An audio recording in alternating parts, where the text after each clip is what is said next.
Welcome back to the Free Video Books channel. Today we're reading Chapter 26, The Looting of Zodanga, of A Princess of Mars by Edgar Rice Burroughs. Before we get started, why not like and subscribe? Now, sit tight and let's get into it. As the great gate where I stood swung open, my 50 Tharks, headed by Tarkas himself, rode in upon their mighty thoats.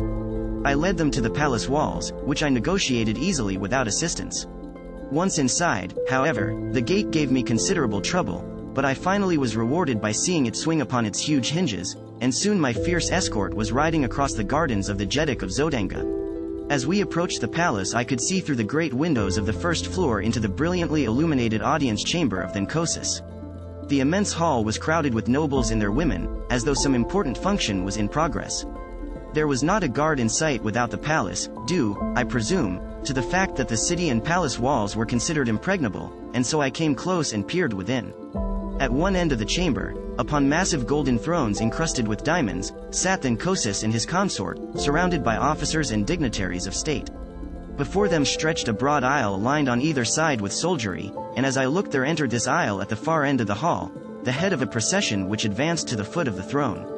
First there marched 4 officers of the Jeddak's guard bearing a huge salver on which reposed, upon a cushion of scarlet silk, a great golden chain with a collar and padlock at each end.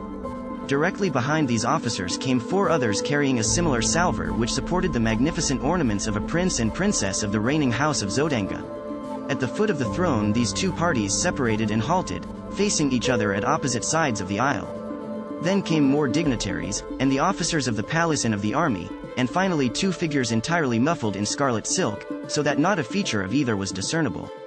These 2 stopped at the foot of the throne, facing Dejah. When the balance of the procession had entered and assumed their stations, Dejah addressed the couple standing before him. I could not hear his words, but presently 2 officers advanced and removed the scarlet robe from one of the figures, and I saw that Kantos Khan had failed in his mission, for it was Sabdin, Prince of Zodanga, who stood revealed before me. Dejah now took a set of the ornaments from one of the salvers and placed one of the collars of gold about his son's neck, springing the padlock fast. After a few more words addressed to Sab, then he turned to the other figure, from which the officers now removed the enshrouding silks, disclosing to my now comprehending view Dejah Thoris, Princess of Helium. The object of the ceremony was clear to me. In another moment Dejah Thoris would be joined forever to the Prince of Zodanga. It was an impressive and beautiful ceremony, I presume, but to me it seemed the most fiendish sight I had ever witnessed, and as the ornaments were adjusted upon her beautiful figure and her collar of gold swung open in the hands of Dejah, I raised my long sword above my head, and, with the heavy hilt, I shattered the glass of the great window and sprang into the midst of the astonished assemblage. With a bound I was on the steps of the platform beside Dejah, and as he stood riveted with surprise I brought my long sword down upon the golden chain that would have bound Dejah Thoris to another. In an instant all was confusion. 1,000 drawn swords menaced me from every quarter, and Sab then sprang upon me with a jeweled dagger he had drawn from his nuptial ornaments. I could have killed him as easily as I might a fly, but the age-old custom of Barsum stayed my hand, and grasping his wrist as the dagger flew toward my heart I held him as though in a vice and with my long sword pointed to the far end of the hall. Zodanga has fallen, I cried. Look! All eyes turned in the direction I had indicated, and there, forging through the portals of the entranceway rode Tarkas and his 50 warriors on their great thoats. A cry of alarm and amazement broke from the assemblage, but no word of fear, and in a moment the soldiers and nobles of Zodanga were hurling themselves upon the advancing Tharks. Thrusting Sab then headlong from the platform, I drew Dejah Thoris to my side. Behind the throne was a narrow doorway, and in this Dejah now stood facing me, with drawn long sword. In an instant we were engaged, and I found no mean antagonist. As we circled upon the broad platform I saw Sab then rushing up the steps to aid his father, but, as he raised his hand to strike, Dejah Thoris sprang before him, and then my sword found the spot that made Sab then Jeddak of Zodanga. As his father rolled dead upon the floor the new Jeddak tore himself free from Dejah Thoris' grasp, and again we faced each other. He was soon joined by a quartet of officers, and, with my back against a golden throne, I fought once again for Dejah Thoris. I was hard-pressed to defend myself and yet not strike down Sabdin and, with him, my last chance to win the woman I loved. My blade was swinging with the rapidity of lightning as I sought to parry the thrusts and cuts of my opponents. 2 I had disarmed, and 1 was down, when several more rushed to the aid of their new ruler, and to avenge the death of the old. With my back against a golden throne, I fought once again for Dejah Thoris. As they advanced there were cries of, "The woman! The woman! Strike her down, it is her plot!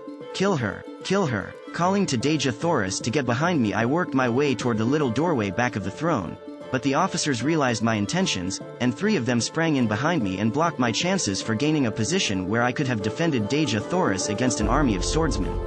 The Tharks were having their hands full in the center of the room, and I began to realize that nothing short of a miracle could save Dejah Thoris and myself, when I saw Tars Tarkas surging through the crowd of pygmies that swarmed about him. With one swing of his mighty longsword he laid a dozen corpses at his feet, and so he hewed a pathway before him until in another moment he stood upon the platform beside me, dealing death and destruction right and left.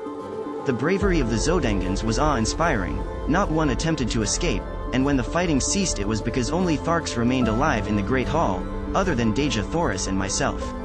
Sab then lay dead beside his father, and the corpses of the flower of Zodangan nobility and chivalry covered the floor of the bloody shambles. My first thought when the battle was over was for Kantos Khan, and leaving Dejah Thoris in charge of Tars Tarkas, I took a dozen warriors and hastened to the dungeons beneath the palace. The jailers had all left to join the fighters in the throne room, so we searched the labyrinthine prison without opposition. I called Kantos Khan's name aloud in each new corridor and compartment, and finally I was rewarded by hearing a faint response. Guided by the sound, we soon found him helpless in a dark recess. He was overjoyed at seeing me, and to know the meaning of the fight, faint echoes of which had reached his prison cell. He told me that the air patrol had captured him before he reached the high tower of the palace, so that he had not even seen Sabvan. We discovered that it would be futile to attempt to cut away the bars and chains which held him prisoner, so, at his suggestion I returned to search the bodies on the floor above for keys to open the padlocks of his cell and of his chains. Fortunately, among the first I examined I found his jailer, and soon we had Kantos Khan with us in the throne room. The sounds of heavy firing, mingled with shouts and cries, came to us from the city's streets, and Tars Tarkas hastened away to direct the fighting without. Kantos Khan accompanied him to act as guide, the Green Warriors commencing a thorough search of the palace for other Zodangans and for loot, and Dejah Thoris and I were left alone. She had sunk into one of the golden thrones, and as I turned to her she greeted me with a wan smile. "Was there ever such a man?" she exclaimed. "I know that Barsoom has never before seen your like. Can it be that all Earthmen are as you? Alone, a stranger, hunted, threatened, persecuted, you have done in a few short months what in all the past ages of Barsoom no man has ever done. Joined together the wild hordes of the sea bottoms and brought them to fight as allies of a red Martian people." "The answer is easy, Dejah Thoris," I replied smiling. "It was not I who did it, it was love, love for Dejah Thoris, a power that would work greater miracles than this you have seen." A pretty flush overspread her face and she answered, "You may say that now, John Carter, and I may listen, for I am free." "And more still I have to say, ere it is again too late," I returned. "I have done many strange things in my life, many things that wiser men would not have dared, but never in my wildest fancies have I dreamed of winning a Dejah Thoris for myself, for never had I dreamed that in all the universe dwelt such a woman as the Princess of Helium. That you are a princess does not abash me, but that you are you is enough to make me doubt my sanity as I ask you, my princess, to be mine."